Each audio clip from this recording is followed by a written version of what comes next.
Kahit na anong ginawa mo mabuting para sa kanila, never ka na naging mabuting tao. Kahit na marami ka rin sinakripisyo. Kasi parang nakikita lang ng tao yung mali eh. Hindi nila nakita yung kung paano ka naging mabuting tao para sa kanila.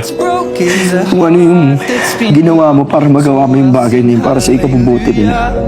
Hindi nila yun makikita, hindi nila yun ma-appreciate.